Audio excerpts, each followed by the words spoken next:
best way of being able to communicate. Yeah, that makes sense. And what are the most common instances where poor or inappropriate body language may hold people back? Well, the thing is that as human beings, even in the virtual communication age that we're in now, we're still primarily, our brains are still primarily visually orientated. Our human beings, our primary sense is sight. We don't decide whether we trust somebody within 5 seconds by the way they smell or the way they taste. It's boom. It's what we can see pretty much straight off, and that base programming is still in there. So when somebody is shaking hands with somebody for the first time, somebody is meeting them for the first time, do they look them in the eye? When somebody is standing waiting to give a presentation, what does their body language say about them just before they start?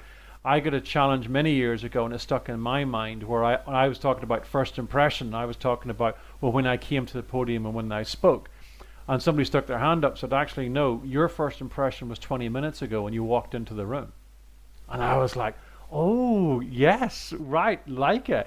And he said, and the way you walked into the room, I knew we were in for a good session.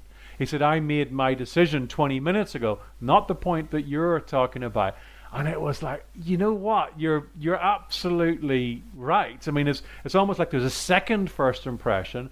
But it was interesting. Then I went and I spoke to him after I'd given my keynote, and just brought out more of his thoughts. And he said, I did. He said, I distinctly remember having that thought.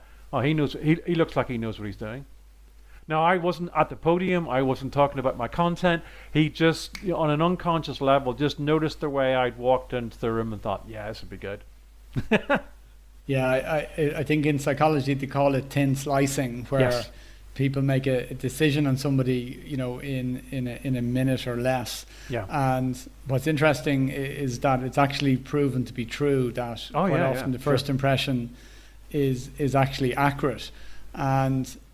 And also, if you make a bad first impression, you need to make about 5 or 6 subsequent good impressions, or you have to hit home with 5 or 6 good points, even to get back to base. Well, I remember hearing a piece of research years ago, and it said, it's done somewhere in, the only thing, I can't remember where it was, but I can remember it was done in Australia, when they said, and obviously it must have been a pretty bad first impression, because they said, it is possible to recover from a bad first impression, but it takes 22 good second impressions to overcome that.